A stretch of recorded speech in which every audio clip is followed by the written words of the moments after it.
மதிப்பிற்குரிய இந்த அமர்வின் தலைவர் அவர்களே, கடந்த 3 ஆண்டுகளாக மே 17 இயக்கம் மிகச்சிறந்த முறையிலே அறிவர் மாநாடுகளை தொடர்ச்சியாக நடத்தி கொண்டு வருகிறது.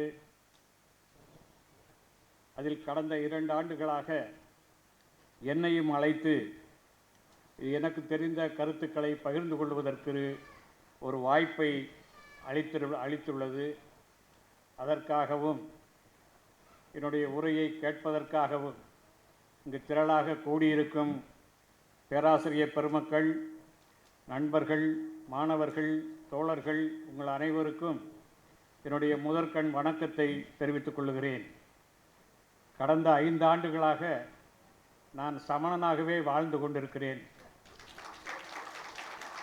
மகாவீரர் சொன்னதை கேட்காத நான் மருத்துவர் சொன்னதை கேட்டு இப்போது சமணனாக வாழ்ந்து கொண்டிருக்கிறேன். எனக்கு தெரிய சமண நண்பர்கள், மதுரை இந்த பகுதி வட்டாரத்தில் வாழக்கூடிய சமண சமயத்தைச் சேர்ந்த நண்பர்கள் இங்கே வந்திருக்கிறார்கள். நான் இங்கே வருவதை பற்றி கடந்த 2 நாட்களுக்கு முன் அவர்கள் அறிந்த காரணத்தாலே எங்கெல்லாம் சாந்தலிங்கம் பேசுகிறாரோ அங்கெல்லாம் போய்விட வேண்டும் என்ற எண்ணத்திலே இங்கே வந்திருக்கிறார்கள். அவர்களுக்கும் என்னுடைய நன்றி. மிக நீண்ட உரையை ஆற்றி களைப்போடு அமர்ந்திருக்கிறார் சசிகலா. அந்த அளவிற்கு உங்களை நான் சோதிக்க விரும்பவில்லை. ஆனாலும் எனக்கு வழங்கப்பட்டிருக்கூடிய 40 நிமிடங்களை நான் முறையாக பயன்படுத்த வேண்டும் என்று நான் கருதுகிறேன். எல்லோருக்கும் தெரியும், இப்போது சமணம், பௌத்தம், ஆஜீவகம், வைதீகம் என்ற அனைத்து சொல்லாடல்களும் கடந்த 10 ஆண்டுகளாக எல்லோருடைய மனதிலும் நினைவிலும் ஓடிக்கொண்டிருக்கூடிய சொல்தான். இந்த சமண, பௌத்த, ஆஜீவக மதங்கள் ஏன் தோன்றின என்பதை நாம் அறிந்து கொண்டாலே சனாதனத்தை எதிர்த்து சனாதனத்தை அழிக்க வேண்டும் என்ற நோக்கத்திலே வளர்ந்த மதங்கள் தான் இவை. ஏன் இதை சொல்லுகிறேன் என்று சொன்னால், வைதீக சமயத்தைச் சேர்ந்த ஒரு புரோகிதர் ஒரு ராஜசூய யாகத்தை நடத்துகிறார் என்று சொன்னால் அவருக்கு 2,40,000 பசுக்களை காணிக்கையாக கொடுக்க வேண்டும் என்ற ஒரு நிலை கிமு 6ஆம் நூற்றாண்டு வரை இருந்தது. அப்படியானால் அந்த வட்டாரத்தில் இருக்கக்கூடிய அனைத்து கால்நடைகளையும் ஒரு பார்ப்பனர் உடைமையாக பெற்று விடுவார். இவ்வாறு தொடர்ச்சியாக நடைபெற்று கொண்டிருந்தால் கால்நடை மேய்ப்பு சமூகம் அல்லது வேளாண் சமூகம் எப்படி வாழ முடியும்? இதை எதிர்த்து என்ன செய்வது என்று தத்தளித்து கொண்டிருந்த ஒரு சூழலில்தான் சத்திரிய மரபிலிருந்து 2 பெரும் ஞானிகள் அல்லது தலைவர்கள் தோன்றினார்கள். அதிலே ஒருவர் மகாவீரர், இன்னொருவர் கௌதம புத்தர், இன்னொருவரை நாம் மர்க்கலி கோசாலர் என்று சொல்கிறோம். மகாவீரரோடு ஒரு 6 ஆண்டு காலம் ஒன்றாக வாழ்ந்தவர்தான் மர்க்கலி கோசாலர். அவர்களோடு ஏற்பட்ட கருத்து முரண் காரணமாக தனியாக ஒரு இயக்கத்தை தொடங்கினார். பெரிய கொள்கை வேறுபாடுகளோ கருத்து வேறுபாடுகளோ என்று இல்லை. அவர் நியதி கோட்பாட்டை வலியுறுத்தினார். ஆனால் இவர்கள் அதை கொஞ்சம் வித்தியாசமாக பார்த்தார்கள் சமணர்கள். எனவே அந்த 6ஆம் நூற்றாண்டிலே கிமு 6ஆம் நூற்றாண்டிலே எழுந்த இந்த 3 சமயங்களும் கொஞ்சம் கொஞ்சமாக தென்னகம் நோக்கி வந்தன என்பதையெல்லாம் நீங்கள் அறிந்திருக்கக்கூடும். குறிப்பாக 4ஆம் நூற்றாண்டிலே சந்திரகுப்த மௌரியன் காலத்திலே பத்திரமாக முனிவருடைய கனவிலே கிடைத்த ஒரு செய்தியின் காரணமாக இன்னொரு 12 ஆண்டு காலம் அந்த வட பகுதி, அதாவது பீகார் பகுதி, அங்கே தான் இந்த மதங்கள் தோன்றின. அந்த பகுதியில் பெரும் பஞ்சம் வரப்போகிறது என்பதை அறிந்து அரசனுடைய தலைமையிலும் பத்திரபாகுனுடைய வழிகாட்டுதலின் காரணமாக 12,000 சமணர்கள் தென்னகம் நோக்கி வந்தார்கள். வந்தவர்கள் கர்நாடக பகுதியிலே சிரவணபெலகோலாவிலே வாழ்ந்தார்கள். அங்கிருந்து கொஞ்சம் கொஞ்சமாக தென்னகம் நோக்கி வந்தார்கள் என்பதையெல்லாம் வரலாற்றிலே பதிவு செய்திருக்கிறார்கள். ஆனால் அந்த காலத்திலே தென்னகம் நோக்கி வந்து சரவணபெலகோலாவிலே 4ஆம் நூற்றாண்டிலே தங்கிய சமணர்கள் அங்கே எந்த எழுத்து பதிவையும் விட்டுவிட்டு செல்லவில்லை. 6ஆம் நூற்றாண்டில், கிபி 6ஆம் நூற்றாண்டிலே தான் அங்கே பதிவுகள் இருக்கின்றன.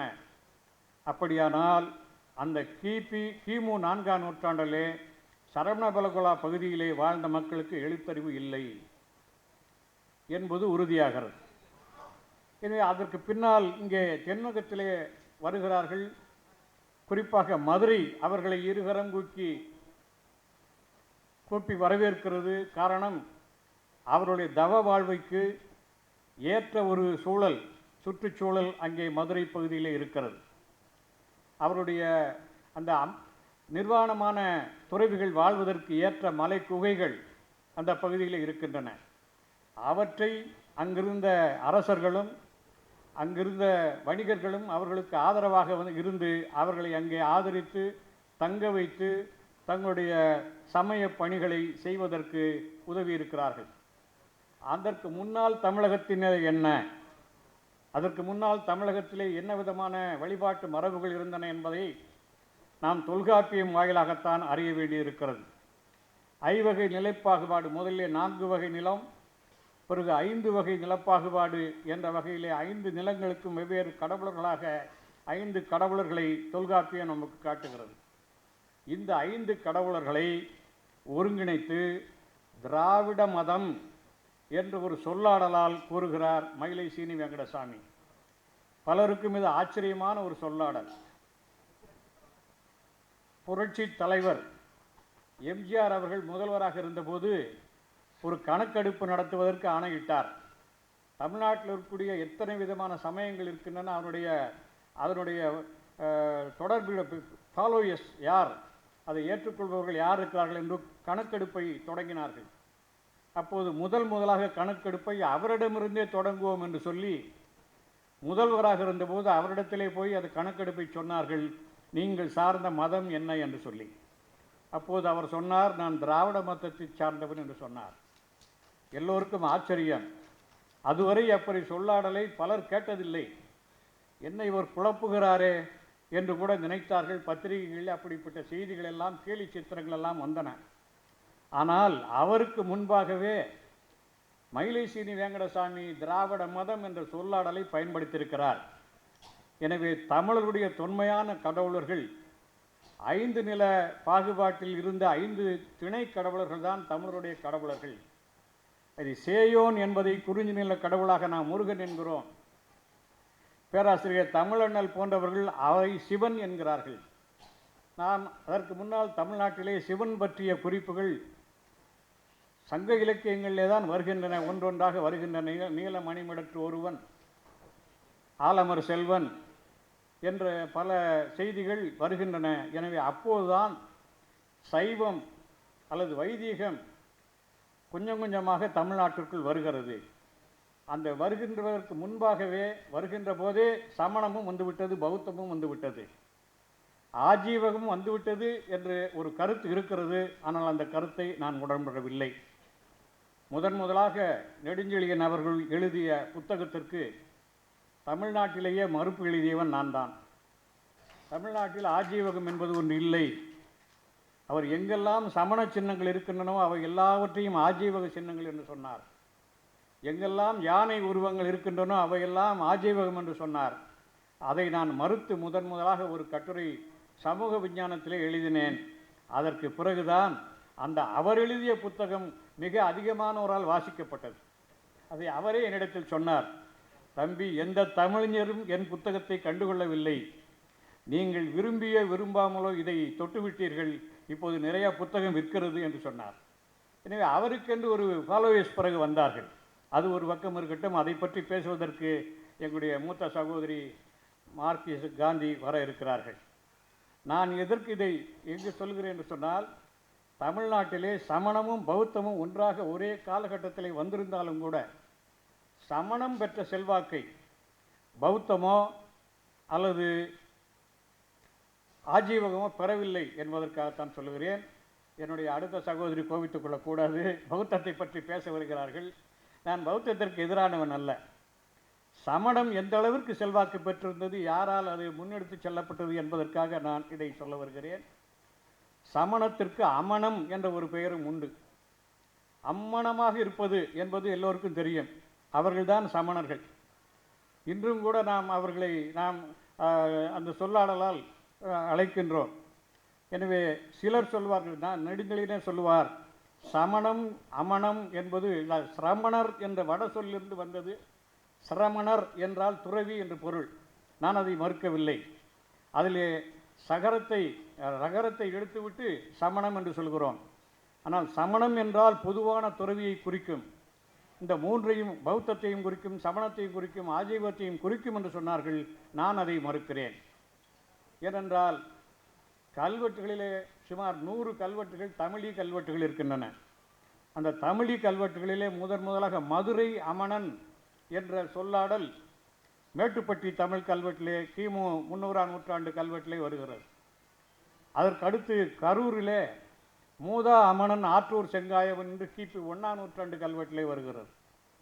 அமன் சேர்க்கை பருத்தி குன்று என்று காஞ்சிபுரம் திருப்பருத்தி குன்றம் பேசப்படுகிறது. அப்படின்னா அமன் சேர்க்கை என்று இப்போது போய் பார்த்தாலும் அங்கே சமணர்கள் தான் வாழ்கிறார்கள். எனவே தமிழகம் எங்கும் அமணம் என்றாலும் சரி, சமணம் என்று சொன்னாலும் சரி, அது ஜெயினிசம் என்று சொல்லக்கூடிய, ஆங்கிலத்தில் சொல்லக்கூடிய தமிழ் சமணர்களைத்தான் குறிக்கும். சமணத்திலே 2-3 பிரிவுகள் வந்தது. சுவேதாம்பரர் என்று ஒரு பிரிவு, வெள்ளை ஆடையை அணிபவர்கள். அம்பரம் என்றால் ஆடை, சுவேதம் என்றால் வெள்ளை. வெள்ளை ஆடை அணிபவர்கள் சுவேதாம்பரர். திக்கம்பரம், திசையே ஆடையாக நிர்வாணிகளாக இருப்பவர்கள் திகம்பரர்கள். பிறகு யாப்பனீக சமணம் என்று வியாபாரிகளால் நடத்தப்பட்ட ஒரு சமணம் இருந்தது. ஸ்தானக சமணம் என்று ஒரு சமணம் இருந்ததாக 4 விதமான சமணர்கள் இருந்தார்கள். ஆனால் தமிழ் நாட்டை பொறுத்தளவிலே இங்கு இருந்தவர்கள் அனைவருமே திகம்பர சமணத்தார். இங்கே மதுரையை சுற்றில் விட்ட கிட்டத்தட்ட 15-16 இடங்களிலே இந்த தமிழி கல்வெட்டுகள் இருக்கின்ற இடங்கள் யாவும் சமணர்கள் இருந்த இடங்கள். அவர்களுடைய இடங்களுக்கு பள்ளி என்று பெயர், வாழ்ந்த இடங்களுக்கு பள்ளி, அதிட்டானம் என்றெல்லாம் பெயர். அதிலே சிலர் இப்போது சொல்வார்கள், பள்ளி என்பது சமணர்கள் வாழ்ந்த பள்ளியை குறிக்காது. அது இந்த அண்மையிலே ஒரு 10 ஆண்டுகளுக்கு முன்பாக நமது தாதப்பட்டி என்ற இடத்திலே ஒரு நடுகல் கிடைத்தது. அடியோன் பாகல் பாளி கல் என்பது அந்த கல்வெட்டு. சுமார் 2300 ஆண்டுகளுக்கு முந்தியது. அந்த பாகல் பாளி கல் என்பது ஒரு நடுகல். எனவே யாரையோ ஒரு நடுகல் வீரனை புதைத்து அங்கே நட்டதினாலே அதை பள்ளி என்று சொல்லுகிறார்கள். எனவே சமணர்கள் சொல்லுகின்ற பள்ளி எல்லாமே அவர்கள் வாழ்ந்த இடமல்ல, இறந்த இடங்கள், புதைத்த இடங்கள் என்று ஒரு கருத்தை சிலர் முன்வைக்கிறார்கள். நான் அதை மறுக்கிறேன். ஏனென்றால் அவர்கள் வாழ்ந்த பள்ளிகளெல்லாம் ஒரு தோண்ட முடியாத கடும் பாறைகள். மாங்குளம் மலையை போய் பார்த்தால் அங்கே நீங்கள் ஒரு சின்ன 1 இன்ச்சு அளவு கூட கிள்ள முடியாது. அப்படிப்பட்ட இடங்களிலே தான் அவர்கள் வாழ்ந்திருக்கிறார்கள். அவர்கள் வாழ்வதற்கு அடையாளமாக பள்ளிகள் நடத்தியிருக்கிறார்கள். அங்கே வைத்தியம் செய்திருக்கிறார்கள். அதற்கான கல்வம் மருந்து அரைக்கக்கூடியவையெல்லாம் இருக்கின்றன. அவருடைய தானங்கள் 3-4 தானங்கள் முக்கியமான தானங்கள்: அன்னதானம், அடைக்கல தானம், ஔஷத தானம், சாஸ்திர தானம். எனவே கல்வி யாருக்கெல்லாம் கொடுக்கக்கூடாது என்று வைதீகம் சொன்னதோ அவர்கள் அனைவருக்கும் கல்வியை கொண்டு சேர்த்தது சமணம். ஜாதியத்தால் நாட்டை மக்களை பிரித்த போது ஜாதிய சொல்லாடலே இல்லாமல் கல்வெட்டுகளை போட்டது சமணம். எனவே வைதீகத்துக்கு எதிரான, ஜாதிக கட்டமைப்புக்கு எதிரான, பெண்களுக்கு ஆதரவான, பெண்களுக்கு எதிரான நிலையை எடுத்தது வைதீகம். பெண்களுக்கு வேத கல்வியை கொடுக்கக்கூடாது, பெண்கள் ஆண்களுக்கு அடிமையானவர்கள் என்ற ஒரு கருத்தாடல் வைத்திருந்த போது அவற்றை முற்றிலும் மறுதலித்து அனைவருக்குமான கல்வி, பெண்களுக்கும் கூடிய கல்வி, ஜாதி பாடவற்ற சமுதாயம் என்ற ஒரு சமுதாயத்தை உருவாக்கியவர்களில் மிக முக்கிய பங்காற்றியவர்கள். அதில் அவர்களுக்கு முன்னால் இருந்த தமிழர்களோடு ஒருங்கிணைந்து வாழ்ந்தவர்கள் சமணர்கள். இதற்கு ஏராளமான சான்றுகளை நான் சொல்ல முடியும். கிட்டத்தட்ட 300 என்று கிமு 300லிருந்து ஏங்கள் தான் நாம் இப்போது சொல்லக்கூடிய அந்த தொன்மையான கல்வெட்டு மாங்குளம் கல்வெட்டுள்ள 6 கல்வெட்டுகளை நாம் சொல்கிறோம். அதில் சில வட சொற்கள் கலந்திருக்கின்றன. ஆனால் அதற்கு 300 ஆண்டுகளுக்கு முன்பாகவே இப்போது தமிழர்கள் எழுத்தை கண்டுபிடித்து விட்டார்கள் என்று கீழடி போன்ற சான்றுகளை வைத்து நாம் சொல்கிறோம். சுமார் 580, இன்னும் சொல்லப்போனால் 680, கிமு 680 ஆண்டுகளுக்கு முன்பாகவே தமிழர்கள் எழுத்தறிவு பெற்றிருந்தார்கள். அவர்களுக்கு வேறு யாரும் அகத்தியன் போன்று எந்த பார்ப்பானும் வந்து சொல்லிக் கொடுக்கவில்லை. தாங்களே தங்களுடைய எழுத்தறிவை குறியீடுகளின் மூலமாக கொஞ்சம் கொஞ்சமாக கற்று, இன்னும் சொல்லப்போனால் நமது சிந்து சமவெளி நாகரிகத்தின் குறியீடுகளுக்கும் நமது குறியீடுகளுக்கும் கிட்டத்தட்ட 60% ஒற்றுமை இருக்கிறது என்பதை அண்மைக்கால அகழாய்வுகள் நமக்கு மெய்ப்பித்துக் கொண்டிருக்கின்றன. எனவே தங்களுக்கு வேண்டிய எழுத்துக்களை தங்கள் குறியீடுகள் மூலமாக தமிழர்களை உருவாக்கி கொண்டார்கள் கிமு 600லேயே. அதற்கு பிறகு இங்கிருந்தான் வடக்கே அந்த எழுத்துருக்கள் போனது என்பது இப்போது நிரூபிக்கப்பட்ட உண்மை. இதை இன்று வரை வடக்கிருந்து எந்த ஆராய்ச்சியாளரும் மறுத்து ஒரு கட்டுரையும் எழுதவில்லை. எனவே இந்த சமய காலத்தில் இந்த 3ஆம் நூற்றாண்டிலே அல்லது 4ஆம் நூற்றாண்டிலே எழுதப்பட்ட அந்த கல்வெட்டுகளிலே ஒரு சில பிராகிருத சொற்கள் இருக்கின்றன. அதை வைத்து கொண்டுதான் நாங்கள் ஒரு 20 ஆண்டுகளுக்கு முன்பு தமிழ்நாட்டிலே தமிழுக்கு எழுத்துருக்களை கொடுத்தவர்கள் சமணர்கள் என்று ஒரு தவறான கருத்தை நீண்ட நாட்களாக சொல்லி வந்தோம். நான் உட்பட எங்களுடைய முன்னோடிகள் ஐராவத மகாதேவன், நாகசாமி உட்பட எல்லோரும் அப்படி சொல்லி வந்தார்கள். ஆனால் அந்த கருத்தெல்லாம் இப்போது கடந்த 10 ஆண்டுகளான அகழாய்வுகள் மூலமாக, புதிய கண்டுபிடிப்புகள் மூலமாக மறுதளிக்கப்பட்டு தமிழர்கள் தங்களுக்கு வேண்டிய எழுத்துக்களை தாங்களே கண்டுபிடித்து இங்கிருந்து வடக்கு நோக்கி அந்த எழுத்துக்களை கொண்டு சென்றார்கள் என்பதை நாம் இப்போது நிரூபித்திருக்கிறோம். என்றால் சுமார் 1500 ஆண்டுகள், 1500 எண்ணிக்கைக்கு மேலான பானை ஓட்டு பொறிப்புகளிலே தமிழ் எழுத்துக்கள் இருக்கின்றன.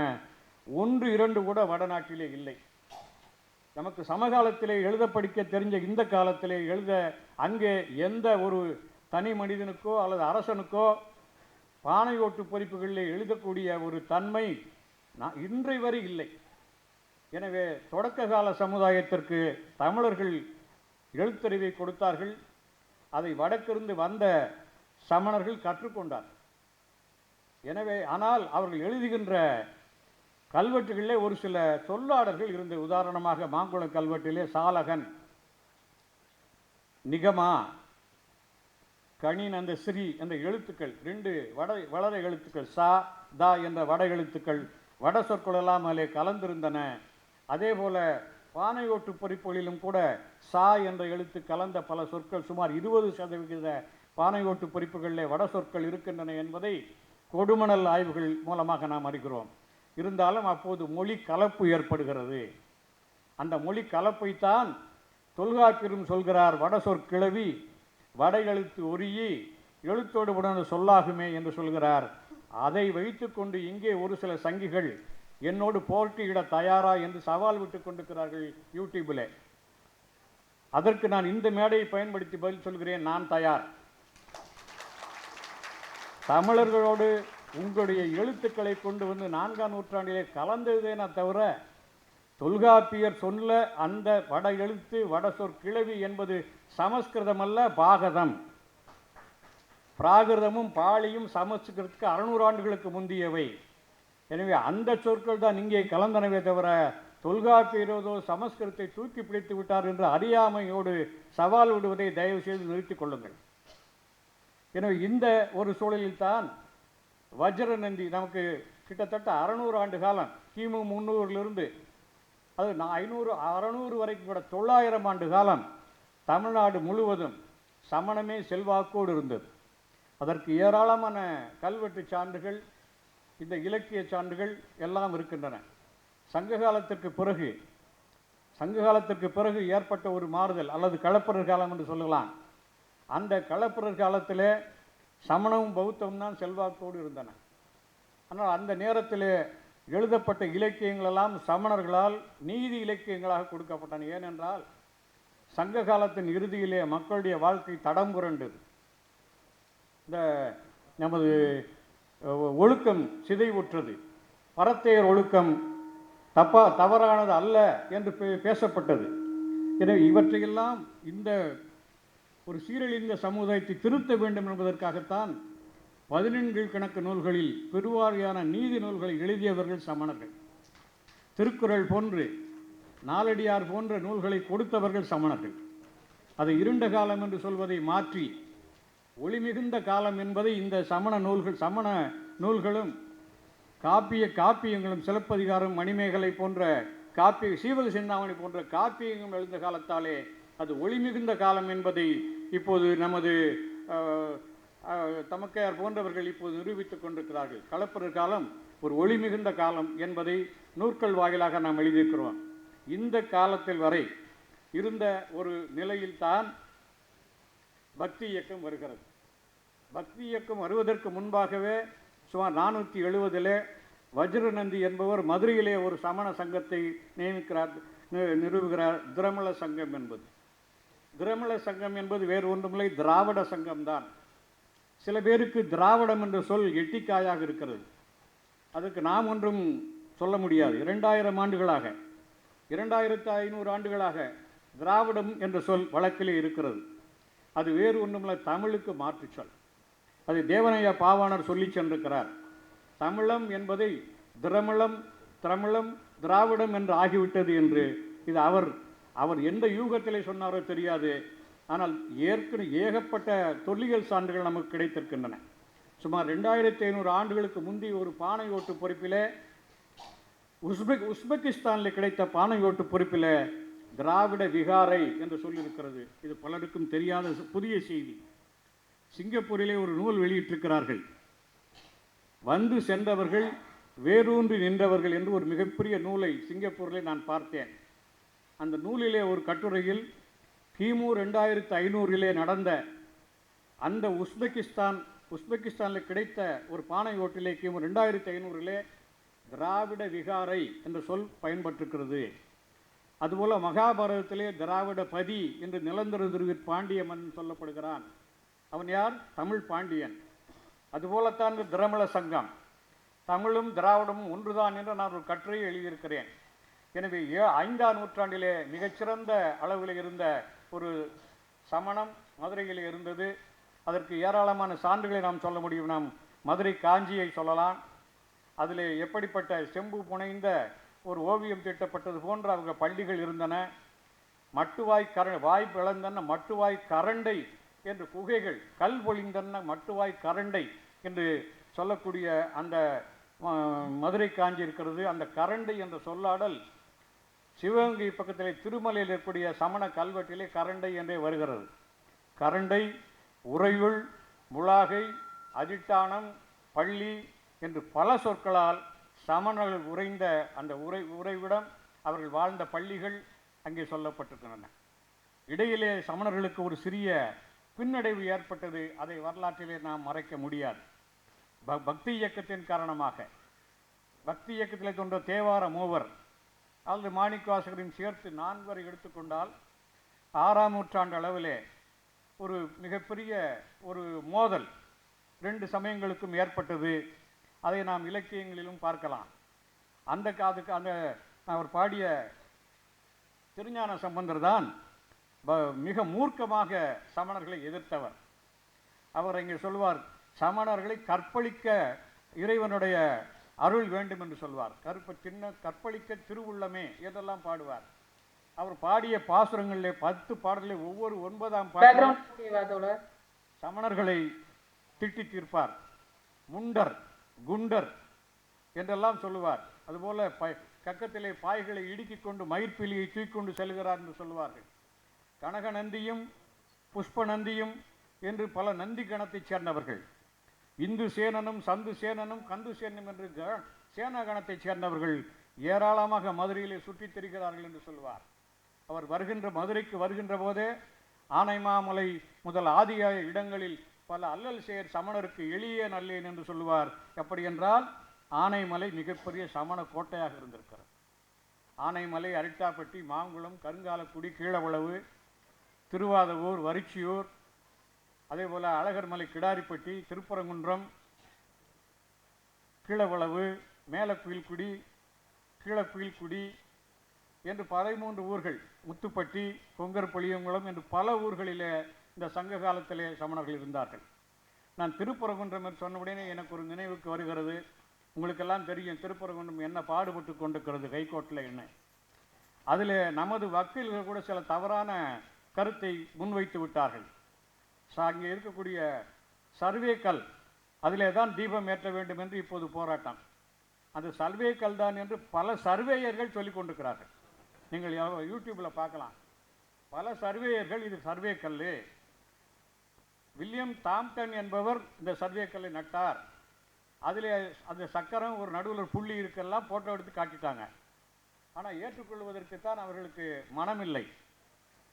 அந்த சர்வே கல்லை அரசுக்கு ஆதரவாக வாதாடிய நமது வக்கீல்கள் கூட சமணத்தூண் என்று தவறாக சொல்லிவிட்டார்கள். சமணர்கள் அங்கே விளக்கேற்றியிருக்கலாம், இரவிலே அவர்கள் கூடி பேசியிருக்கலாம் என்று சொன்னார். நான் உடனே ஒரு மறுப்பு தெரிவித்தேன். இல்லை, தவறாக சொல்லாதீர்கள், சமணர்கள் இரவிலே விளக்கேற்ற மாட்டார்கள், இன்று இல்லை அன்று. எனவே அவர்கள் உணவு உண்பதே 6 மணிக்கு முன்னாடி சாப்பிட்ருவாங்க. ஏன்னா விளக்கு ஏற்றி சாப்பிட்டால் அதில் சில பூச்சிகள் விழுந்து செத்து போகும். அப்படிப்பட்ட அகிம்சாவாதிகள். எனவே நீங்கள் தவறாக சொல்லுகிறீர்கள். அது சர்வேக்கல் தான். சமணர்கள் 6 மணிக்கு முன்பாக, இன்றும் கூட பல முதியோர்கள் 6 மணிக்கு முன்பாக சாப்பிடக்கூடியவர்கள் இருக்கிறார்கள். எனவே அது தவறு, சர்வேக்கல் என்று வாதிட வேண்டும் என்று நான் ஒரு யூடியூபிலே நான் என்னுடைய ஒரு பேட்டியிலே சொல்லியிருந்தேன். அப்படி அந்த பகுதியிலே இந்த இந்த இந்த காலகட்டத்தில் 6-7ஆம் நூற்றாண்டிலே ஏற்பட்ட ஒரு பின்னடைவு. ஏனென்றால் அப்போது அதற்கென்று சில திட்டமிட்ட சதி. எப்படி சோழ நாட்டிலேருந்து வந்த மங்கையர்க்கரசி, அந்த அம்மையாருக்கு உதவியாக வந்த குலச்சிறையார் இவர்களெல்லாம் சேர்ந்து எப்படியாவது அந்த மன்னனை, கூன்பாண்டியனர் நின்று சீர் நெடுமாறனை சைவத்தின்பால் ஈர்க்க வேண்டும் என்பதற்காக பல சதிகளை செய்து அவரை ஈர்த்து விட்ட காரணத்தாலே அதன் பின் ஏற்பட்ட ஒரு மோதல். அதில்தான் அனல்வாதம் புனல்வாதம் என்ற வாதங்களெல்லாம் ஏற்பட்டு அதில் தோற்றவர்கள் கழுவேற்றப்பட வேண்டும் என்று ஒப்புதல் என்ற ஒரு ஒப்பந்தத்தை போட்டு சில செயல்களெல்லாம் நடந்தன. ஆனால் என்னை பொறுத்தளவிலே அனல்வாதமோ புனல்வாதமோ அது ஒரு மாயாவாதம். ஒரு அருமையான புத்தகத்தை பேராசிரியர் அண்ணன் எழுதியிருக்கிறார், நிழல் தராத மரங்கள். அப்படி என்றால் கழுமரங்கள். கழுமரங்களை பற்றி ஒரு நாவல் எழுதியிருக்கிறார். என்னை பொறுத்தளவில் 8000 சமணர்களை கழுவேற்றினார்கள் என்று சொல்வது பெரிய புராணத்தில் சொல்லப்பட்ட கட்டுக்கதை. 8000 சமணர்கள், அந்த காலத்தில் 8000 சமணர்கள் மட்டும் மதுரையில் இருந்திருந்தால் சைவர்கள் எத்தனாயிரம் பேர் இருப்பார்கள்? 1500 வருஷத்துக்கு முன்னாடி. எனவே இது 8000. இன்னும் சில பேர் 8000 என்பது ஊர் இங்கே இருக்குது, இந்த பக்கம் வடக்க. அங்கிருந்த சமணர்கள் சொல்ல இல்லை, அப்படி இல்லை. 8 8000 பண்தொரும் பொருந்த பாடிய 400 என்று நாலடியாரை பற்றி சொல்லுகிறார்கள். எனவே 8 குன்றம் என்ற ஒரு தொகுதி, 8 குன்றங்களிலே சமணர்கள் வாழ்ந்தார்கள் என்பது ஒரு பாடலால் சொல்லப்பட்டிருக்கிறது. அது எப்போ பின்னாடி ஒரு 10ஆம் நூற்றாண்டு பாடலாக இருக்கலாம். ஆனால் இந்த பின்னடைவு என்று சொன்னேன் அல்லவா, சமணத்திற்கும் சைவத்திற்குமான ஒரு போராட்டத்திலே பின்னடைவு ஏற்பட்டது. அப்போது அவர்கள் முற்றிலுமாக சமணம் அழிந்து விடவில்லை. அவர்களிலே பெரும்பகுதியினர் ஒருவேளை இடம்பெயர்ந்து இன்று காஞ்சிபுரம் பகுதியிலே, வந்தவாசி பகுதியிலே, பொன்னூர் பகுதியிலே வாழ்கிறார்களே, அப்படிப்பட்ட தமிழ் சமணர்களாக வாழ்ந்திருக்கலாமே தவிர மதுரையிலே வாழ்ந்த உண்மையான தமிழ் சமணர்களில் பெரும்பாலோர் நாடை விட்டு போகவில்லை. போராடுவோம் வெற்றி பெறுவோம் என்ற இடத்திலே கொஞ்சம் பின்னோக்கி போனார்கள். மதுரை விட்டு 10 கிலோமீட்டர் கிழக்க மேற்க வடக்க எல்லா பகுதியிலும் சமணர்கள் வாழ்ந்தார்கள். 10ஆம் நூற்றாண்டு சிற்பங்கள் இன்றும் கிடைக்கின்றன. எனவே ஒரு பின்னடைவு ஏற்பட்டதை தவிர ஒரு 50 ஆண்டு காலத்திலே மீண்டும் அந்த இடத்தை பெற்றார்கள், மீண்டும் அவர்கள் செல்வாக்கை பெற்றார்கள் என்பதற்கு இங்கே அப்போ பிறகு இருக்கக்கூடிய அந்த சிற்பங்கள், அதன் கீழே இருக்கக்கூடிய வட்டெழுத்து கல்வெட்டுகள் எல்லாம் நமக்கு சான்றாக இருக்கின்றன. எனவே பொய்யும் புனை சுருட்டும் கழுவேற்றம் போன்ற கொடும் காரணமாக சைவ சமணத்தை அழித்து விட்டோம் என்று சொல்வது பொருத்தமான ஒரு அறிவுடைய வாதமாக இருக்காது. அண்மையிலே கூட நாம் திருப்பரங்குன்ற மலையிலே ஒரு கல்வெட்டை 2 ஆண்டுகளுக்கு முன்பாக கண்டுபிடித்தோம். அதிலே கிரந்த எழுத்துக்களும் தமிழ் எழுத்துக்களும் கலந்து எழுதப்பட்டிருக்கின்றன. 10 நாட்கள் நோன்பு இயற்றி அரிட்டநேமி படாரர் நிசீதிகை இது. 10 நாட்கள் நோற்றிய அரிட்டநேமி படாரர் நிசீதிகை இது அப்படின்னு அந்த இடத்துல கல்வெட்டு சொல்கிறான். அதாவது வடக்கிருந்து உயிர் நீத்தல், வடக்கிருந்து உயிர் நீத்தல். சல்லேகனை விரதம் என்று சொல்லுவது இவர்களுடைய விரதம், சமணருடைய விரதம். அது சங்க காலத்திலேயே கோப்பெருஞ்சோழனும் பிஸ்ராந்தையாரும் வடக்கிருந்தார்கள் என்று சொல்லுவார்கள். அதெல்லாம் சமணத்தினுடைய செல்வாக்கு. எனவே 10ஆம் நூற்றாண்டு அளவில் கூட திருப்பரங்குன்றத்திலே சமணம் இருந்தது. அங்கே ஒரு துறவி இருந்தார், அங்கேயே இறந்து போட்டார் என்பதையெல்லாம் இங்கே ஒரு கல்வெட்டு மூலம் பார்க்க, அவர் மூலமாக அவருடைய பெயரால் தான் அந்த அரிட்டாவட்டி என்ற பெயர், அரிட்டநேமி பெரியாரின் காரணமாக அரிட்டாவட்டி என்ற பெயர் வருகிறது. இன்னும் சொல்லப்போனால் இந்த ஒரு சில காலத்திலே ஒரு 50 ஆண்டு காலம் ஏற்பட்ட சமணத்திற்கும் சைவத்திற்குமான ஒரு போராட்டம் கூட அடுத்த 50 ஆண்டு காலத்திலே சமரசத்திற்கு வந்தது என்பதை பல கல்வெட்டு சான்றுகள் மூலமாக நாம் உறுதிப்படுத்தலாம். உதாரணமாக ஆனைமலையிலே கிபி 1ஆம் நூற்றாண்டைச் சேர்ந்த தமிழி கல்வெட்டு இருக்கிறது. உச்சியில் இவகுன்றத்து உரையுள் பாதந்தான் எரியரிதன் அத்துவாய் அரட்டகாய்வன் என்பது அதனுடைய செய்தி, அந்த தொடர். அதற்கு பிறகு 8ஆம் நூற்றாண்டிலே பல நம்ம பாகுபலி, பார்சுவநாதர், மகாவீரர் போன்ற சிற்பங்கள் எல்லாம் அங்கே புடைப்பு சிற்பங்களாக இருக்கின்றன. இவ்வாறாக 2000 ஆண்டுகளாக சமணம் செல்வாக்காக இருந்த இடத்திலே அவற்றுக்கு எதிராக 2 பெரும் கடவுளர்களுக்கான கோயில்களை சைவம் உண்டாக்கியது, சைவம் வைணவம். அதிலே ஒன்று அங்கே இருக்கக்கூடிய நரசிம்மர் கோயில், இன்னொன்று லாடன் கோயில்னு சொல்லக்கூடிய முருகன் கோயில். ஏனென்றால் இந்த சைவத்திலும் வைணவத்திலும் ஆக்ரோஷமான துடியான கடவுளர்கள் என்று சொன்னால் அந்த நரசிம்மரும் முருகனும் தான். எனவே அவர்களை வைத்து இந்த சமணர்களை அல்லது சமண பள்ளிகளை ஒடுக்க வேண்டும் என்று நினைத்தார்களோ என்னவோ, அதே சமகாலத்திலே 8ஆம் நூற்றாண்டு 9ஆம் நூற்றாண்டில் எப்படி சமண சிற்பங்கள் இருந்தனவோ அதே சமகாலத்தில் 773 அந்த ஆனைமலையில் நரசிங்க பெருமாள் கோயிலையும் லாடன் கோயிலையும் உருவாக்கினார்கள். ஆனால் அந்த ஆனைமலை சமணர்களுடைய கல்வெட்டுகளில் ஒரு கல்வெட்டு சொல்லுகிறது, அந்த மலையினுடைய இருக்கக்கூடிய சமண பள்ளியை, சமண சிற்பத்தை நரசிங்க மங்கலத்து சபையார் ரட்சை என்று சொல்லுகிறது. சபைன்னு வந்தாவே அது பிராமணர் சபை, மங்கலம் என்று சொன்னாலே அது பிராமணர் ஊர். நரசிங்க மங்கலம் என்ற ஊரிலே இருக்கக்கூடிய சபையார், பிராமண சபையார், இந்த கோயிலை, இந்த சிற்பங்களை பாதுகாப்போம் என்று உறுதி கொடுத்திருக்கார்கள் என்று சொன்னால் 7, 8ஆம் நூற்றாண்டில் ஏற்பட்ட பின்னடைவுக்கு பின்னால் ஒரு சமரசம் ஏற்பட்டு விட்டது.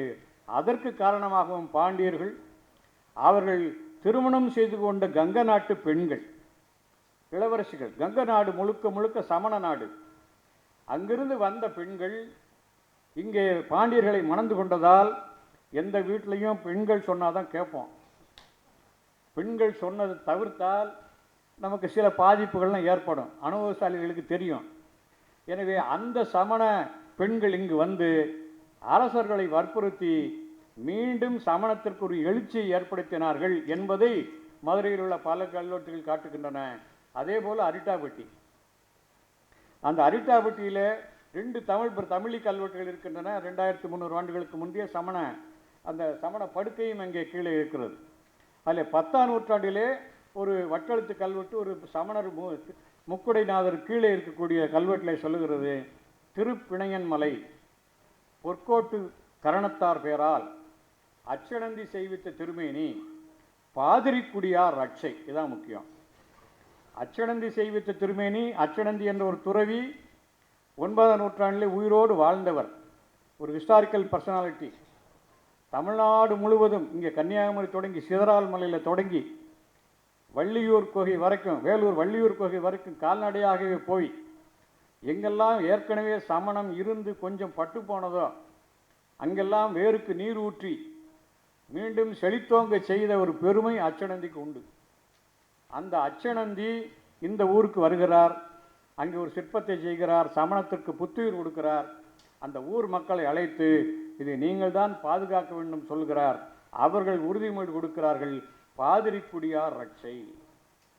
அந்த ஊருக்கு பழைய பேர் பாதிரிக்குடி. இந்த ஊர்க்காரங்க இந்த கோயிலை நாங்கள் காப்பாற்றுவோம் என்று ஒரு சமரசத்திற்கு வருகிறார்கள். இதே செய்தியை கடந்த ஒரு 6 மாதங்களுக்கு முன்பாக அவர்கள் மத்தியிலே பேசும்போது நான் சொன்னேன். மத்திய அரசாங்கம் டங்ஸ்டன் இழை தோண்டுகிறோம் என்று சொல்லி இந்த மலைகளெல்லாம் ஒழிக்கப் போகிறோம் என்று சொன்னபோது அந்த மக்களோடு போராட்டத்திலே கலந்து கொண்டு நானும் என்னை சார்ந்த தொழிலாளர்கள் எல்லாம் ஒரு கடிதம் எழுதி எல்லோரிடத்திலும் ஒரு கையெழுத்து வாங்கி நாங்கள் தொழிலாளர்கள் இந்த மலைகளை உடைப்பதை எதிர்க்கிறோம் என்று ஒரு கடிதத்தை கொடுத்தோம். மாவட்ட ஆட்சியர் மூலமாக அரசாங்கத்துக்கு அனுப்பினோம். அந்த போராட்ட காலத்திலே நானும் நின்றேன்.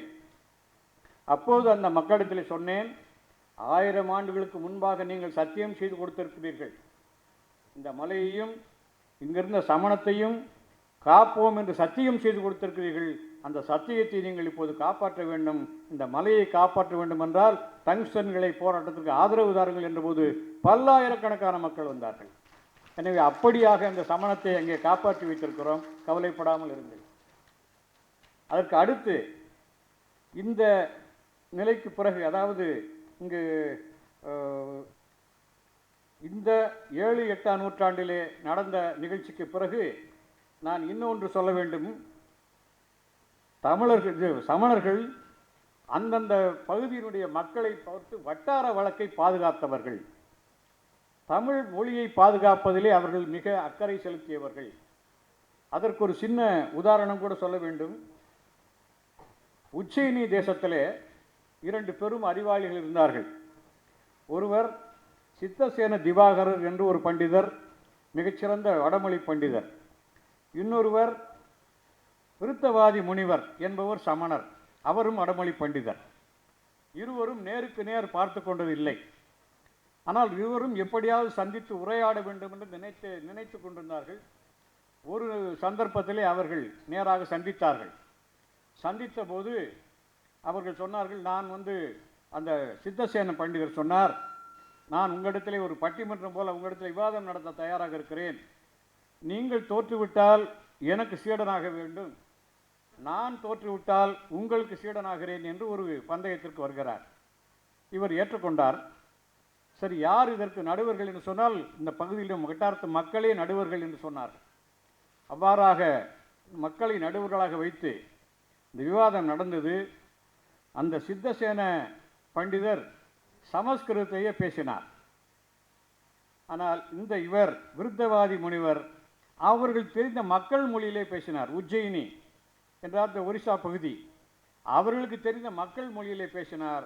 மக்களெல்லாம் அவர்தான் ஜெயித்தார்கள் என்று தீர்ப்பு சொன்னார்கள். இவர் வெட்கி தலைகுனிந்து, உங்களிடத்திலே நான் சீடனாக அமர்ந்து கொள்கிறேன் என்று சொன்னார். அப்படி சீடனாக வந்தவர் பிறகு ஒரு வேலை செய்தார். இந்த சமண நூல்களெல்லாம் அர்த்தமாகதி என்ற மொழியிலே இருக்கின்றன, அது மக்களுக்கு தெரியாது, அவற்றை நான் சமஸ்கிருதத்திலே மொழிபெயர்க்கிறேன் என்று சொன்னார். இவர் சொன்னார், வேண்டாம், அர்த்தமாகாதி தெரிந்தவர்களுக்கு தெரிந்தால் போதும், நீ சமஸ்கிருதத்திலே மொழிபெயர்த்தால் இங்கிருக்கிறவர்களுக்கு படிக்க தெரியாது, நாளடைவில் அப்படியே நீங்கள் மறைத்து விடுவீர்கள், சமண தத்துவமே மறைந்து போகும், எனவே வேண்டாம் என்று சொன்னதினாலே அவர் உண்மை உணர்ந்து, நான் செய்தது மிகப்பெரிய தவறு, இனிமேல் ஒரு 12 ஆண்டு காலம் மௌன விரதம் இருக்கிறேன் என்று சொல்லிவிட்டார். நான் செய்த தவறுக்காக எப்படி அர்த்தமாகாதியிலிருந்து எழுத்து சமஸ்கிருதத்தில் எழுத வேண்டும் என்று நினைத்தேனோ அந்த நினைப்பே தவறானது. எனவே நான் அதற்காக 12 ஆண்டு காலம் நான் மௌன விரதம் இருக்கிறேன் என்று சொல்லி அவ்வாறாக ஒரு மௌன விரதத்தை மேற்கொண்டார். அதற்கு அடுத்து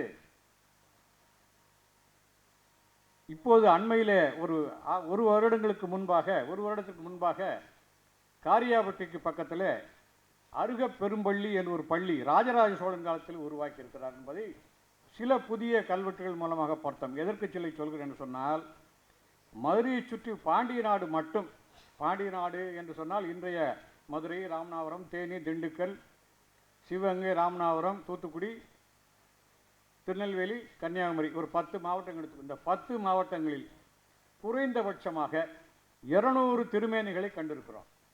குறைந்தபட்சமாக 200 சமண திருமேனிகள், அனைத்தும் 10ஆம் நூற்றாண்டைச் சேர்ந்தவை. இவற்றுக்கெல்லாம் காரணம் நான் முன்னே சொன்ன அந்த அச்சனந்தியினுடைய பணி.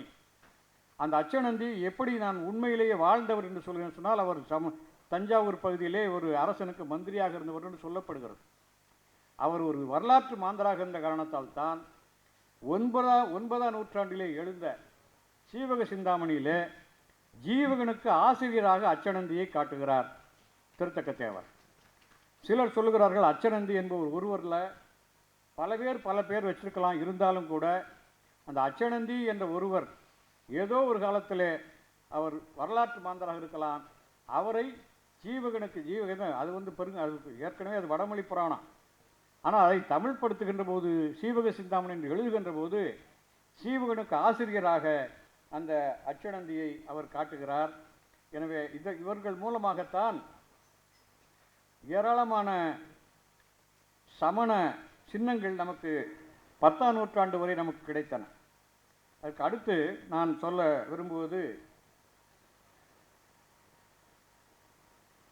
இந்த சமணர்கள் நான் முதல்ல சொன்னேன், ஒன்று தாய்மொழிக்காக அவர்கள் வாழ்கின்ற வட்டார மொழிகளை வளர்த்தெடுத்தவர்கள், அதற்கு வேண்டிய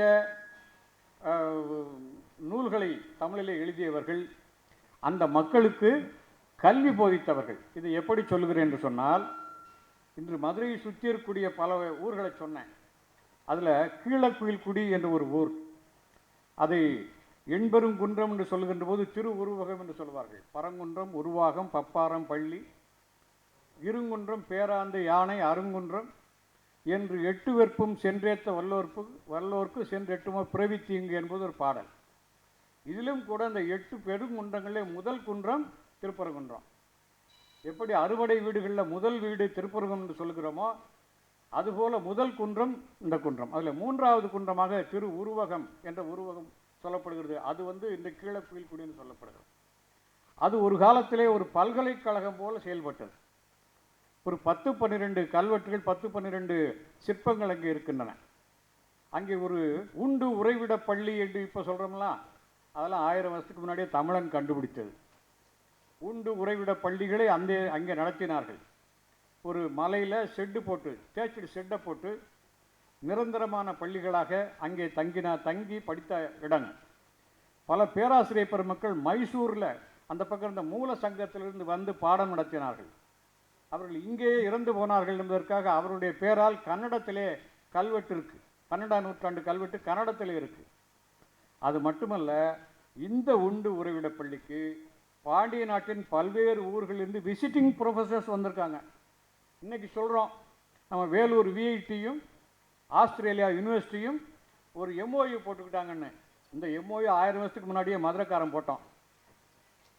எல்லா கோயில்கள் எல்லாம் இந்த சுற்றி இருக்க பழனியில் இருக்கிற ஐவர்மலை, கழுகுமலை, திருக்காட்டாம்பள்ளி, காரியாவட்டி திருக்காட்டாம்பள்ளி, இந்த நாகமலை புதுக்கோட்டை பள்ளி, இந்த 4 பள்ளிகளிலும் அங்கும் இங்குமாக பேராசிரியர்கள் வந்து போய் பாடம் நடத்தினார்கள். பெண்களுக்கு கல்வி கொடுக்கக்கூடாது என்ற இடத்திலே சங்க காலத்திலேயே பெண் துறவி ஒருத்தர் இருந்தார் அழகர் மலையில். பம்மிதி என்ற ஒரு பெண் துறவி. பெண்களுக்கு ஈக்குவல் இம்பார்ட்டன்ஸ், சம உரிமை கொடுத்த சமயம் சமணம். அந்த கழுகுமலை மிகப்பெரிய பள்ளி, 100 சிற்பங்கள் இருக்கும். அங்கே பள்ளி நடந்தது. குரத்தியர் என்று பெண்பால் ஆசிரியர்கள் இருந்தார்கள். மாணாக்கர் மாணாக்கியர் என்று இருபால் மாணாக்கர்கள் இருந்தார்கள். அவர்களெல்லாம் மதுரைக்கு இந்த பகுதிக்கு வந்து பாடம் நடத்தினார்கள். வாடிப்பட்டிக்கிட்ட வர்த்தமானர்னு ஒரு சிலையை கண்டுபிடிச்சிருக்கோம். அவர் வர்த்தமானர் பேர் எழுதினது மாலை குளத்து வர்த்தமானர். அந்த மாலை குளத்து வர்த்தமானர் கழுகுமலையில் போய் பாடம் நடத்தியிருக்கார் அல்லது பாடம் படைச்சிருக்கார். இப்படி பல பெண்கள், பல நால்கூர் குரத்திகள், திருச்சாரணத்து குரத்திகள் என்று பல பெண்கள் அங்கே ஆசிரியர்களாக இருந்திருக்கிறார்கள். இப்படியெல்லாம் தமிழ் சமூகத்திற்கு பல்வேறு வகையில் கல்வி, சமத்துவம், அனைவருக்குமான மருத்துவம் இவற்றையெல்லாம் கொடுத்த ஒரு சமயம் எப்படி கொஞ்சம் கொஞ்சமாக அழிந்தது. அதற்கு யார் ஒரு குறிப்பிட்டவர்களையும் சொல்ல முடியாது. எந்த அரசும் அவர்களை அளிக்கவில்லை. பின்னால் வந்த, அதாவது பாண்டிய நாட்டை பொறுத்தளவில் 12ஆம் நூற்றாண்டு வரை வாழ்ந்த பாண்டியர்களும் சோழர்களும் சமணர்களுக்கு ஆதரவாக கோயில் எடுத்தார்கள். அருப்புக்கோட்டைக்கு பக்கத்திலே கோவிலாங்குளம் என்ற ஊர் இருக்கிறது. முதலாம் குலோத்துங்கன் அங்கே ஒரு கோயிலை, சமணத்திற்கான ஒரு கோயிலை எடுப்பித்தான். எனவே அதற்கான பாடல் கல்வெட்டுலாம் இருக்கிறது. இப்படியாக இருந்த இந்த சமணத்தை வேறு சில ஆதிக்க சமூகத்தைச் சேர்ந்தவர்கள் ஒரு 1000 ஆண்டுகளுக்கு முன்பாகவே கைப்பற்றினார்கள், ஆக்கிரமித்தார்கள் என்பதையும் நாம் பார்க்கிறோம். முதல் ஆக்கிரமிப்பு என்பது 9ஆம் நூற்றாண்டிலேயே காரியாபட்டிக்கு குரண்டி திருக்காட்டாம்பள்ளி என்ற ஒரு பள்ளி இருக்கிறது. புரண்டி திருக்காட்டாம்பள்ளி, மதுரை வட்டாரத்தில் மிகப்பெரிய பள்ளி. அந்த பள்ளி என்பது இன்றைக்கி அந்த மலை பாதியை உடைஞ்சிருக்கு. அந்த மலையில் இருந்த பள்ளியை 10-11 நூற்றாண்டிலேயே சைவர்கள் உடைத்து அங்கிருந்த கல்வெட்டு கற்களெல்லாம் கொண்டு போய் திருச்சுழிக்கு பக்கத்தில் சுந்தரபாண்டிய ஈஸ்வரம் என்ற ஒரு பள்ளிப்படை கோயிலை கட்டினார்கள். அந்த கல்வெட்டு பூரா இப்போ அங்கே இருக்குது. இப்போ முதல் ஆக்கிரமிப்பு அங்கே நடந்தது, அந்த பள்ளியை உடைத்தார்கள். இரண்டாவது ஆக்கிரமிப்பு என்று சொன்னால் திருப்பரங்குன்றம் எப்படி 8ஆம் நூற்றாண்டிலே கோவில் சைவ கோயிலாக எடுக்கப்பட்டதோ அதே சமகாலத்தில் தென்பரங்குன்றத்தில் ஒரு சமணருக்கான ஒரு குடைவரை கோயில் எடுக்கப்பட்டது. தமிழ்நாட்டில் 2 குடைவரை கோயில்கள் தான் சமணருக்கு உரியது. ஒன்று தென்பரங்குன்றம், இன்னொன்று சித்தனவாசல். எனவே இந்த தென்பரங்குன்றத்தை 13ஆம் நூற்றாண்டிலே சைவர்கள் ஆக்கிரமித்து அதை உடைத்து சுந்தரபாண்டி ஈஸ்வரம் என்று அந்த கோவிலுக்கு புதிதாக சிவன் கோயிலாக பெயர் கொடுத்தார். ஆனால் அதையும் பின்னால் வந்தவர்கள் உடைத்தார்கள் என்பது வேறு செய்தி. இது இவ்வாறாக கொஞ்சம் கொஞ்சமாக ஆக்கிரமித்த காரணத்தாலே சைவம் ஆதரவு கொஞ்சம் சமணம் தன்னுடைய ஆதரவை இழந்தது. அதற்கு இன்னொன்று, எல்லா பழியையும் சமணர்கள் மேல் எந்த தவறு நடந்தாலும் சமணர்கள் தான் காரணம் என்று சொல்லி சில பேர் கையை காட்டி விட்டாங்க. அதை ஒரு கதை மூலமாக சொல்லுவார் நமது மயிலை சீனி வெங்கடசாமி. அதாவது ஒரு கள்ளன் கண்ணம் வைக்கிறவன் தெரியும், அந்த சுவத்தை ஓட்டை போட்டு உள்ளே போய் கொண்டு வர்றது. அப்படியாக கண்ணம் வைக்கும்போது ஒரு பிராமணனுடைய வீட்டில் கண்ணம் வைக்கிறான். அந்த வீடு அப்போ தான் கட்டி ஈரமாக இருந்திருக்கு. அது தெரியாமல் ராத்திரியில் போய் அதை துவாரம் போடும்போது அந்த மண் சுவர் சரிந்து அவன் மேலே விழுந்து செத்து போயிட்டான். உடனே அவனுக்கு வேண்டியவர்களுடைய சொந்தக்காரர்கள் போய் அரசனிடத்திலே முறையிடுகிறார்கள். இவன் கள்ள திருட போனது தப்பு இல்லையான், போன இடத்துல செத்து போயிட்டான், அதுக்கு காரணம் இந்த பிராமணன் தான், எனவே நஷ்ட ஈடு வாங்கணும்னு சொல்லி ஒரு வழக்கை சொல்லுகிறார்கள். எனவே அவர் அந்த அரசனுக்கு கொஞ்சம் கூட இல்லை. ஒன்று அவர் கூப்பிட்டு, என்னையா சொல்கிற, உன் வீட்டில் தான் விழுந்து செத்துருக்கான், என்ன நீ தான் காம்பன்சேஷன் கொடுக்கணும்னு கேட்கும்போது அவர் சொல்கிறாரு, நான் என்னங்க பண்ணுவேன், வீடை கட்டணும் கொத்தனார், அவரை கேளுங்கன்னு அவரை கையை காட்டுறாரு. கொத்தனார் ஏன்பா இப்படி சீரச்சோராக கட்டிட்டேன்னா, நான் ஒன்றும் பண்ண முடியாது, தண்ணி ஊற்றின சித்தாள் அதிகமாக ஊற்றிவிட்டாங்க, இனிமேல் அவங்க தான் குற்றவாளின்னு சொல்கிறான். அந்த அம்மாவை கூப்பிட்டு கேட்டால், நான் என்ன பண்ணுவேன், ஒரு குயவன்கிட்ட போய் பானை கேட்டேன், பெரிய பானையை செஞ்சு கொடுத்துட்டான், அந்த நிறைய தண்ணியை கொண்டு வந்து ஊற்றிவிட்டேன், அதனால் அப்படி ஆயிடுச்சுன்றான். அப்போ குயவனை போய் கூப்பிடு அப்படின்னு சொல்லும்போது, நீ தான் காரணம், நான் என்ன பண்ணுவேன், நான் பானை வணைஞ்சிக்கிட்டே இருந்தேன், அப்போ ஒரு வேசி ஒரு விலை மாது போய்கிட்டு வந்துக்கிட்டு இருந்தா, என் கவனம் செதறிடுச்சு, அதனால் பானை பெருசாக போச்சு, அவள் தான் குற்றவாளி என்ன அவட்ட கையை காட்டிட்டான். அந்த அம்மாவை கேட்டால், நான் என்ன பண்ணுவேன், நான் வண்ணான்ட்ட துணி துவைக்க கொடுத்துருந்தேன், செலவை தொழிலாட்டு துணி துவைக்க கொடுத்துருந்தேன், அதை வாங்க போனேன், அவன் லேட் பண்ணிட்டான், அதனால் நான் கொஞ்சம் அதிகமாக இப்படி இந்த இந்த நடந்து போயிட்டு இருந்தேன், அவன் கவனிச்சாரான், நான் என்ன பண்ண வேண்டாம். உடனே அந்த சலவை தொழிலாளியை கூப்பிடும்போது, நான் என்ன பண்ண முடியும், நான் துவைக்கிற கல்லில் ஒரு சமண முனிவர் உட்கார்ந்துருந்தார், அவரை போக சொல்லிவிட்டு நான் துவைக்கிறதுக்கு லேட் ஆகி போச்சு, இல்லை அவர் தான் காரணம்னா. உடனே அந்த சமண முனிவர்கிட்ட போய் கேட்கும்போது, அவர் மௌன விரதம் அன்னைக்கு மண்டையை ஆக்கியிருக்கார், இவர் தான் எல்லாத்துக்கும் காரணம் சொல்லி அவரை காலி பண்ணிட்டான், தண்டனை கொடுத்தான். இப்படி ஒரு கதையை அவர் எழுதியிருக்கிறார். எனவே எல்லா பழியையும் அந்த சமணத்தின் நல்ல சமயம் அதாவது என்னங்க, மிகுபொருள் விரும்பாமைன்னு மார்க்ஸ் எப்போ சொன்னார், 19ஆம் நூற்றாண்டில் சொன்னார், அதிகமான பொருள் சேர்க்காதுன்னு. அது 2500 வருஷத்துக்கு முன்னாடியே மகாவீரர் சொன்னார். அது கெட்ட சமயமா? மிகுபொருள் விரும்பாமை, பிறன் மனை விரும்பாமை, பிறனில் விளையாமை, அது தப்பா? இன்றைக்கி கணக்கு வர எதையும் யோசிச்சு பார்க்காதீங்க, இன்றைக்கி டிவியில் வர்றது யூடியூப்பில் வர்றதெல்லாம் யோசிக்காதீங்க. திருவள்ளுவர் சொல்கிறார், அதையே மகாவீரர் சொல்கிறார், அது தவறான சமயமா? மிகுபொருள் விரும்பாமை, பிறனில் விளையாமை, கல்லாமை, கொல்லாமை, மது அருந்தாமை, இந்த 5 ஒழுக்கங்களையும் சொல்லக்கூடிய ஒரு சமயம். அதிலிருந்து நிறைய விஷயங்களை நம்ம எடுத்துக்கிட்டோம். சைவம் எடுத்துக்கிடுச்சு, வைணவம் எடுத்து பௌத்தத்தை ஸ்வீகாரம் பண்ணிருச்சு வைணவம். சைவம் சமணத்தை ஸ்வீகாரம் பண்ணிருச்சு. நம்ம ஊரில் நடக்கும். ஒரு 29 எம்எல்ஏ ஒரு காலத்துக்கு இருந்தாங்க ஒரு எதிர்கட்சியில். ஒரு 10 பேரை தூக்கிட்டா அந்த கட்சி போச்சு. அது மாதிரி சமணத்தில் இருந்த நல்ல கொள்கைகள், வைணவத்தில் இருந்த நல்ல கொள்கைகளை வைணவமும், பௌத்தத்தில் நல்ல கொள்கைகளை வைணவமும், சைவத்தில் இருந்த நல்ல கொள்கைகளை சமணமும் ஏற்றுக்கொண்டதால் இந்த 2 சமயத்திற்கும் வேலை இல்லாமல் போய்விட்டது. எனவேதான் மிகச்சிறந்த ஒழுக்க நெறிகளை போதித்த இந்த சமயங்கள் இன்று அங்கொன்றும் இங்கொன்றுமாக ஒரு கிட்டத்தட்ட ஒரு 30,000 சமண குடும்பங்கள் இந்த வட தமிழ்நாட்டிலே வாழ்ந்து கொண்டிருக்கிறார்கள். அவர்கள் மூலமாக தமிழ்நாடு எங்கும் அவர்கள் அந்த பழைய இடங்களுக்கெல்லாம் வருகிற மதுரை பகுதிகளெல்லாம் வந்து அங்கே ஒரு பண்பாட்டு மையம் என்ற ஒரு மையத்தை உருவாக்கி தங்களுடைய பூமி, தங்களுடைய தொல் மாந்தர் கடவுளர்கள் வாழ்ந்த பூமி என்பதை மறக்காமல் வந்து அதெல்லாம் பார்த்து சென்று கொண்டிருக்கிற காரணத்தாலே இந்த சமயம் நிச்சயமாக என்றால் காப்பாற்றப்பட வேண்டிய சமயம், அதை நாம் பின்தொடர வேண்டிய சமயம். இந்த சமயத்தின் மூலமாக நமது பாஸ்கர தொண்டைமான் சொன்னதான் ஞாபகம் வருது. அருக கடவுள் அருகன் இருந்த இடத்திலே சிவன் வந்து விட்டார், புத்தர் இடத்திலே வைணவர்கள் வந்து விட்டார்கள். எனவே சமணமும் பௌத்தமும் கொஞ்சம் கொஞ்சமாக செல்வாக்கு இழந்தது. இருந்தாலும் கூட வரலாற்று மாணவர்களாகிய நான் அந்த இழந்த செய்திகளெல்லாம் மீட்டெடுத்து எதிர்கால சமுதாயத்திற்கு கொண்டு சேர்க்க வேண்டிய மிகப்பெரிய பொறுப்பை நாங்கள் ஏற்றிருக்கிற காரணத்தாலே செல்லும் இடமெல்லாம், வாய்ப்பு கிடைக்கும் இடமெல்லாம் இந்த 2 சமயங்களையும் தூக்கி பிடித்து மக்கள் மத்தியிலே கொண்டு சென்று தொடர்ச்சியாக பாதுகாக்க வேண்டும் என்ற எண்ணத்திலே செயல்பட்டு கொண்டிருக்கிறோம். அந்த வகையில் இந்த 3வது ஆண்டு அறிவர் அரங்கத்திலே என்னையும் அழைத்து என்னுடைய கருத்துக்களை பரிமாறிக்கொள்வதற்கு ஒரு வாய்ப்பளித்த தோழர் திருமுருகன் காந்தி தலைமையிலான அனைத்து தோழர்களுக்கும் நன்றி சொல்லி அமைகிறேன். நன்றி.